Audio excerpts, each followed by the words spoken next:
Lab 2. And with Lab 2 we're working with placing integers.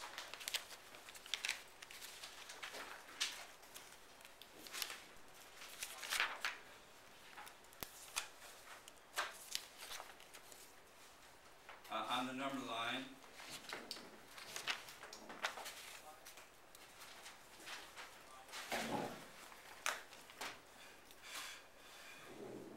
And measuring with a ruler.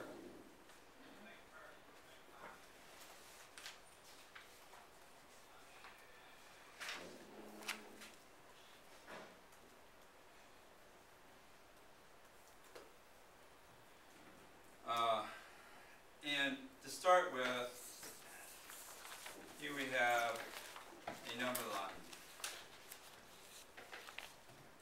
And in this number line we have, of course, we have 0, and then we have numbers such as 1, 2, 3, 4, 5, and so on. And it continues on. We put an arrow to show it continues on forever. Okay, we would call these whole numbers.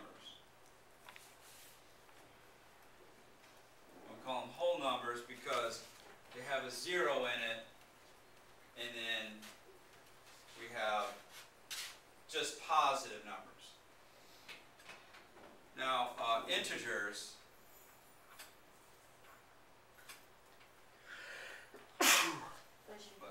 Thank you. We have 0, and we have our positive numbers like before.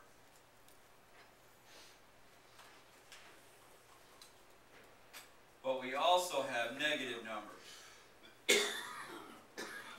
Negative 1, negative 2, negative 3, negative 4, and so on.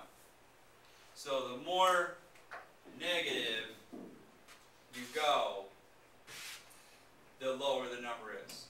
Think of it this way.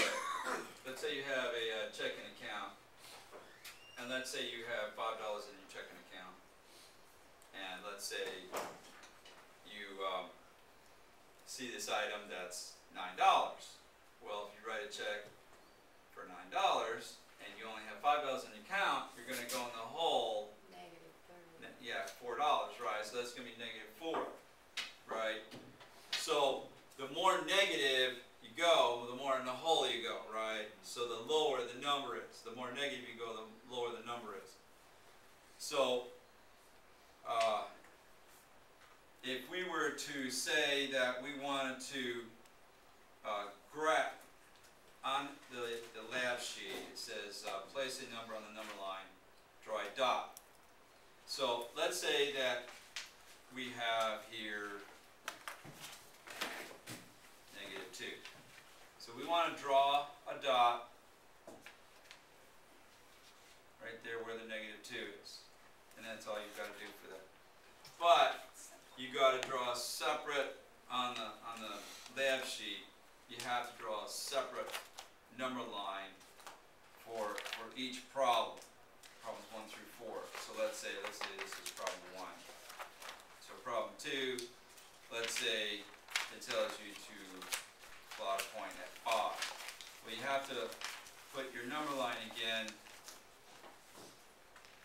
0, 1, 2, 3, 4, 5.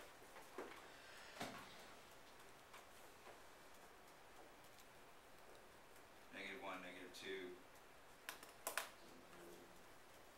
And so you would put a dot on the 5. So you're going to do a separate number line for each number.